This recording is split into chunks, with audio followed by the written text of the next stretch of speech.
ഹരേ കൃഷ്ണ. ഓം ശ്രീ മഹാദേവ്യൈ നമ. ശ്രീ ലളിത സഹസ്രനാമ സ്തോത്രത്തിലെ കുശല കോമളാകാര കുരുകുല്ല കുലേശ്വരി കുളകുണ്ഠാലയ കൗളമാർഗ തൽപര സേവിത എന്ന 93-ാമത്തെ ശ്ലോകം വരെയുള്ള അർത്ഥമാണ് നമ്മൾ പറഞ്ഞത്. ഇനി 94-ാമത്തെ ശ്ലോകമായ കുമാരഗണനാഥാംബ തുഷ്ടിപുഷ്ടിർമതിർധൃതി ശാന്തി സ്വസ്തിമതി കാന്തിർ നന്ദിനി വിഘ്നനാശിനി എന്ന ശ്ലോകത്തിലെ ആദ്യത്തെ നാമമായ കുമാരഗണനാഥാംബ, അതായത് ദേവിയുടെ 442-ാമത്തെ നാമം കുമാരഗണനാഥാംബ, സുബ്രഹ്മണ്യൻ്റെയും ഗണപതിയുടെയും അമ്മ. കുമാരൻ എന്നാൽ മുരുകൻ അല്ലെങ്കിൽ സുബ്രഹ്മണ്യൻ, ഗണനാഥൻ എന്നാൽ ഗണപതി. ഈ രണ്ട് പുത്രന്മാരുടെയും അമ്മയാണ് ലളിതാംബികാ ദേവി. മുരുകൻ ജ്ഞാനശക്തിയുടെയും ഗണപതി ക്രിയാശക്തിയുടെയും വിഘ്നത്തിൻ്റെയും പ്രതീകമാണ്.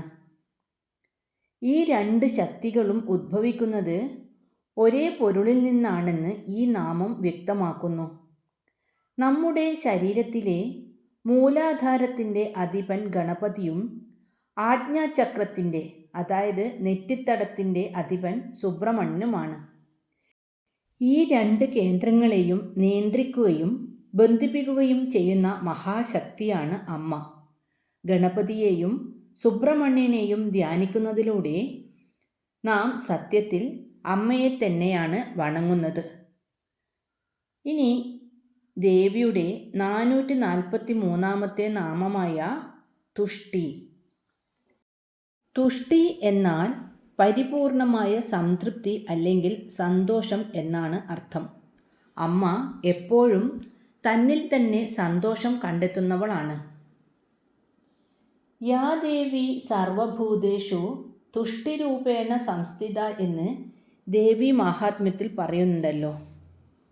അതായത് എല്ലാ ജീവജാലങ്ങളിലും സന്തോഷരൂപത്തിൽ അമ്മ വർത്തിക്കുന്നു. അമ്മ നമ്മുടെ ഉള്ളിൽ വസിക്കുമ്പോൾ നമ്മൾ എപ്പോഴും സന്തോഷത്തോടെ ഇരിക്കുന്നു. അമ്മ ആനന്ദ സ്വരൂപിണിയാണല്ലോ. അപ്പോൾ ആ ആനന്ദം തന്നെ നമ്മളിലും ലഭിക്കുന്നു എന്നാണ് അർത്ഥം. ഇനി ദേവിയുടെ 444-ാമത്തെ നാമമായ പുഷ്ടി. പുഷ്ടി എന്നാൽ പരിപോഷിപ്പിക്കുന്നവൾ. സർവ്വജീവജാലങ്ങളിലും പോഷണശക്തിയായി വർത്തിക്കുന്നവളാണ് ദേവി.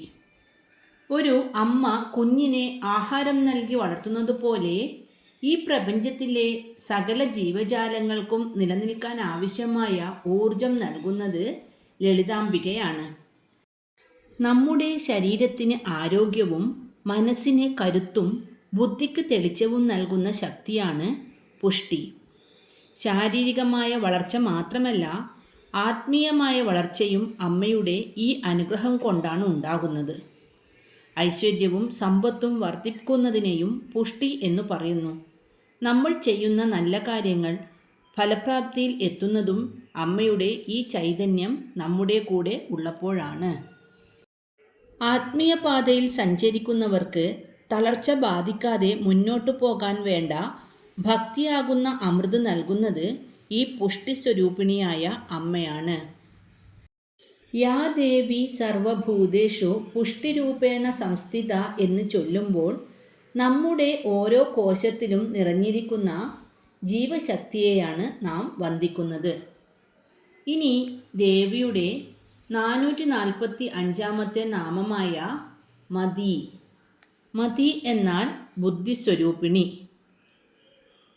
നമ്മൾ ഓരോ കാര്യവും ചിന്തിച്ച് തീരുമാനിക്കുമ്പോൾ നമ്മുടെ ഉള്ളിലിരുന്ന് ആ ചിന്തയെ നയിക്കുന്നത് അമ്മയാണ്. അമ്മ എല്ലാ ജീവജാലങ്ങളുടെയും ഉള്ളിൽ ബുദ്ധിയുടെ രൂപത്തിൽ വർത്തിക്കുന്നു. ശരിയും തെറ്റും തിരിച്ചറിയാനുള്ള കഴിവിനെയാണ് യഥാർത്ഥത്തിൽ മതി എന്ന് വിളിക്കുന്നത്. ലോകത്തിൻ്റെ ചതിക്കുഴികളിൽ വീഴാതെ നമ്മെ കാക്കുന്നത് ഈ ബുദ്ധിശക്തിയാണ്. ഇനി ദേവിയുടെ 446 നാമമായ ധൃതി. ജീവരാശികളിൽ ധൈര്യരൂപത്തിൽ സ്ഥിതി ചെയ്യുന്നവൾ. ധൃതി എന്നാൽ ധൈര്യം, സ്ഥിരത അല്ലെങ്കിൽ ഉറച്ച മനസ്സ് എന്നൊക്കെയാണ് അർത്ഥം. കഠിനമായ ദുഃഖങ്ങളോ തടസ്സങ്ങളോ വരുമ്പോൾ മനസ്സ് തളരാതെ പിടിച്ചു നിൽക്കാൻ നൽകുന്ന ശക്തിയാണിത്. തോറ്റുകൊടുക്കാൻ തയ്യാറല്ലാത്ത പോരാടാനുള്ള കരുത്താണ് യഥാർത്ഥത്തിൽ ദൈവികത. പ്രതിസന്ധികളിൽ തളരാതെ മുന്നോട്ടു പോകാനുള്ള ശക്തി. നമ്മൾ ചില പ്രതിസന്ധികളിൽ അമ്മയെ വിളിക്കുമ്പോൾ അമ്മ നമുക്ക് നൽകുന്നത് പാറ പോലെയുള്ള ഉറച്ച മനസ്സാണ്. എനിക്ക് ഇതിനെ അതിജീവിക്കാൻ കഴിയും എന്ന ആത്മവിശ്വാസം. ആ ആത്മവിശ്വാസം അമ്മ നമ്മുടെ ഉള്ളിൽ ധൃതി രൂപത്തിൽ നിറയ്ക്കുന്നു. തോറ്റുകൊടുക്കാൻ തയ്യാറല്ലാത്ത പോരാടാനുള്ള ആ കരുത്താണ് യഥാർത്ഥത്തിൽ ദൈവികത എന്ന് പറയുന്നത്. ഇനി ദേവിയുടെ 447 നാമമായ ശാന്തി. ശാന്തി രൂപത്തിൽ ജീവജാലങ്ങളിൽ വർത്തിക്കുന്നവൾ. സകല ദുഃഖങ്ങളും ആകുലതകളും അടങ്ങിയ അവസ്ഥയാണ് ശാന്തി എന്ന് പറയുന്നത്. ലൗകികമായ ബഹളങ്ങൾക്കിടയിലും മനസ്സിനെ ശാന്തമായി നിർത്തുന്ന ചൈതന്യമാണ് അമ്മ. കാമം, ക്രോധം, ലോഭം, മോഹം, മതം, മാത്സര്യം തുടങ്ങിയ 6 ശത്രുക്കൾ മനസ്സിനെ പിടിച്ചുലയിക്കുമ്പോഴും അവയെ ശാന്തമാക്കുന്നതാണ് അമ്മയുടെ ഈ ഭാവം. മാത്രമല്ല, താപത്രയങ്ങളിൽ നിന്നും മോചനം നൽകി അമ്മ ഭക്തനെ ശാന്തിയിലേക്ക് നയിക്കുന്നു. താപത്രയങ്ങൾ ഏതൊക്കെയാണെന്ന് മുൻപ് പറഞ്ഞിട്ടുണ്ടല്ലോ. ആദിദൈവികം, ആദിഭൗതികം, ആധ്യാത്മികം എന്നിവയാണ് താപത്രയങ്ങൾ. ഇനി ദേവിയുടെ 448 നാമമായ സ്വസ്തിമതി. സകല മംഗളങ്ങളും നിറഞ്ഞവൾ. സു എന്നാൽ ശോഭനം, അസ്തി എന്നാൽ ഉണ്മ, സ്വസ്തി എന്നാൽ ശോഭനമായ ഉണ്മ. സ്വസ്തി എന്നതിന് മംഗളം, അനുഗ്രഹം, പുണ്യം, ശുഭം, ധർമ്മനിഷ്ഠ എന്നൊക്കെ അർത്ഥങ്ങളുണ്ട്. ഈ പറഞ്ഞതൊക്കെ ചേർന്നവളാണ് ദേവി എന്നാണ് ഈ നാമത്തിൻ്റെ അർത്ഥം. നമ്മുടെ ഉള്ളിലിരിക്കുന്ന ദൈവചൈതന്യം മംഗളകരമായി പ്രകാശിക്കുന്ന അവസ്ഥയാണിത്. തൻ്റെ ഭക്തൻ്റെ ജീവിതത്തിൽ ഐശ്വര്യവും ആയുസ്സും ആരോഗ്യവും നിറച്ച് അവനെ എല്ലാ ആപത്തുകളിൽ നിന്നും സംരക്ഷിക്കുന്ന അമ്മയുടെ ഭാവമാണിത്. ലൗകികമായ സുഖങ്ങൾ വന്നു പോകുന്നവയാണ്. എന്നാൽ അമ്മ നൽകുന്ന സ്വസ്തി എന്നത് ഒരിക്കലും നശിക്കാത്ത ആത്മീയ സന്തോഷമാണ്. ഇനി ദേവിയുടെ 449 നാമമായ കാന്തി. സ്വന്തം പ്രകാശത്താൽ മറ്റുള്ളവയെ പ്രകാശിപ്പിക്കുന്നവൾ. നമ്മുടെ ഉള്ളിലുള്ള ജീവൻ്റെ സ്വരൂപവും പ്രകാശമാണ്. ഈ പ്രപഞ്ചത്തിന് മുഴുവൻ പ്രകാശ സ്വരൂപിണിയായിരിക്കുന്നവളാണ് ദേവി. ഒപ്പം നമ്മെ ആകർഷിക്കുന്നവൾ എന്ന അർത്ഥത്തിലും കാന്തി എന്ന നാമം. കാന്തി എന്നതുകൊണ്ട് ഉദ്ദേശിക്കുന്നത് കേവലമായ ഒരു പ്രകാശമല്ല, മറിച്ച് കാണുന്നവരുടെ ഉള്ളിൽ ഭക്തിയും സ്നേഹവും നിറയ്ക്കുന്ന അതീവ സുന്ദരമായ ശോഭയാണ്. കോടിക്കണക്കിന് സൂര്യന്മാർ ഒരുമിച്ച് ഉദിച്ചാലുണ്ടാകുന്ന പ്രകാശമാണ് അമ്മയുടേതെന്ന് പുരാണങ്ങൾ പറയുന്നുണ്ട്. എല്ലാവരെയും തന്നിലേക്ക് ആകർഷിക്കുന്ന സൗന്ദര്യമാണ് കാന്തി. അമ്മയുടെ ഈ പ്രകാശം കണ്ടാൽ മറ്റെല്ലാ ലൗകിക സുഖങ്ങളും ഭക്തൻ മറന്നുപോകും. ഇനി ദേവിയുടെ 450 നാമമായ നന്ദിനി. മനസ്സിനെ ആനന്ദിപ്പിക്കുന്നവൾ. തന്നെ സ്മരിക്കുന്നവരുടെ ഉള്ളിൽ ആനന്ദം നിറയ്ക്കുന്നവളാണ് ദേവി. ലൗകികമായ സന്തോഷങ്ങൾ വന്നും പോയും ഇരിക്കും. എന്നാൽ അമ്മ നൽകുന്ന ആനന്ദം എപ്പോഴും നിലനിൽക്കുന്നതാണ്. നമ്മുടെ ഉള്ളിൽ എപ്പോഴെങ്കിലും ഒരു കാരണമില്ലാതെ തോന്നുന്ന സന്തോഷം അമ്മയുടെ നന്ദിനി ഭാവമാണ്. ഇനി നന്ദിനി എന്നാൽ മകൾ എന്നും അർത്ഥമുണ്ട്. ഹിമവാന്റെ മകളായി അവതരിച്ചതുകൊണ്ട് അമ്മ നന്ദിനിയാണ്. കൂടാതെ നന്ദഗോപരുടെ പുത്രി, അതായത് മായാദേവിയായി അവതരിച്ചതും ഈ ഭാവത്തിലാണ്. വസിഷ്ഠ മഹർഷിയുടെ പക്കലുണ്ടായിരുന്ന ദിവ്യ പശുവായ കാമധേനുവിൻ്റെ മകളുടെ പേരും നന്ദിനി എന്നാണ്. സകല ആഗ്രഹങ്ങളും സാധിച്ചു നൽകുന്നവൾ എന്ന അർത്ഥത്തിലാണ് അമ്മയെ ഇങ്ങനെ വിളിക്കുന്നത്. ഒരു മകളായും അമ്മയായും ഒരേ സമയം ഭക്തർക്ക് അനുഭവപ്പെടാൻ കഴിയുന്ന ദൈവത്തിൻ്റെ സൗമ്യ രൂപമാണിത്. ഇനി ദേവിയുടെ 451 നാമമായ വിഘ്നനാശിനി. നമ്മുടെ സന്തോഷത്തിന് തടസ്സമായി നിൽക്കുന്ന എല്ലാ വിഘ്നങ്ങളെയും ഇല്ലാതാക്കുന്നവൾ. ധർമാർത്ഥ കാമ മോക്ഷങ്ങളായ പുരുഷാർത്ഥങ്ങൾ നേടുന്നതിനുള്ള പ്രയത്നത്തിൽ ഭക്തർക്കുണ്ടാകുന്ന വിഘ്നങ്ങളെ ദേവി ഇല്ലാതാക്കുന്നു. നമ്മൾ ഒരു നല്ല കാര്യം തുടങ്ങുമ്പോഴോ ആത്മീയപാതയിൽ സഞ്ചരിക്കുമ്പോഴോ ഉണ്ടാകുന്ന എല്ലാ പ്രതിസന്ധികളെയും അമ്മ നീക്കം ചെയ്യുന്നു. വിഘ്നേശ്വരനായ ഗണപതിയുടെ അമ്മയായ ലളിതാംബിക തൻ്റെ മകനിലൂടെയും നേരിട്ടും ഭക്തരുടെ വിഘ്നങ്ങൾ മാറ്റുന്നു. ആത്മീയമായി നോക്കിയാൽ നമ്മുടെ ഏറ്റവും വലിയ വിഘ്നം അവിദ്യ അഥവാ അറിവില്ലായ്മയാണ്. ഈ അജ്ഞാനത്തെ നശിപ്പിച്ച് ജ്ഞാനം നൽകുന്നവളാണ് അമ്മ. അങ്ങനെ അമ്മ വിഘ്നനാശിനിയാണ്. ഇനി 95 ശ്ലോകത്തിലേക്ക് പോകാം. തേജോവതി ത്രിനയന ലോലാക്ഷി കാമരൂപിണി മാലിനി ഹംസിനി മാതാ മലയാചലവാസിനി. ഈ ശ്ലോകത്തിലെ ആദ്യത്തെ നാമമായ തേജോവതി, അതായത് ദേവിയുടെ 452 നാമം തേജോവതി, എല്ലാ തേജസ്സിൻ്റെയും ഉറവിടമായവൾ. സൂര്യനേക്കാളും അഗ്നിയേക്കാളും ഒക്കെ തേജസ്സുറ്റവളാണ് അമ്മ. സൂര്യനും അഗ്നിക്കുമൊക്കെ തേജസ് നൽകുന്നതും അമ്മ തന്നെ. തൻ്റെ ഭക്തരുടെ ഉള്ളിലുള്ള പേടിയും തളർച്ചയും മാറ്റി ഓജസ്സും തേജസ്സും നിറയ്ക്കുന്ന അമ്മയുടെ ഭാവമാണിത്. ഒരു മനുഷ്യൻ ആത്മീയമായി ഉയരുമ്പോൾ അയാളുടെ മുഖത്ത് ഒരു പ്രത്യേക പ്രഭാവലയം ഉണ്ടാകുമെന്ന് പറയാറുണ്ട്. ഇത് അമ്മയുടെ തേജസ് അയാളിൽ പ്രതിഫലിപ്പിക്കുന്നത് കൊണ്ടാണ്. ഇരുട്ടിനെ വെളിച്ചം എങ്ങനെ ഇല്ലാതാക്കുന്നുവോ അതുപോലെ നമ്മുടെ ഉള്ളിലെ തിന്മകളെയും അജ്ഞാനത്തെയും ദഹിപ്പിച്ചു കളയുന്ന തീക്ഷ്ണമായ പ്രകാശമാണ് തേജോവതി. ഇനി ദേവിയുടെ 453 നാമമായ ത്രിനയന, 3 കണ്ണുകളുള്ളവൾ. 2 കണ്ണുകൾക്ക് പുറമേ നെറ്റിത്തടത്തിൽ ജ്ഞാനത്തിൻ്റെ 3ാം കണ്ണുള്ളവളാണ് ദേവി. ദേവിയുടെ വലത്തെ കണ്ണ് സൂര്യനും ഇടത്തെ കണ്ണ് ചന്ദ്രനും നെറ്റിയിലുള്ള കണ്ണ് അഗ്നിയുമാണ്.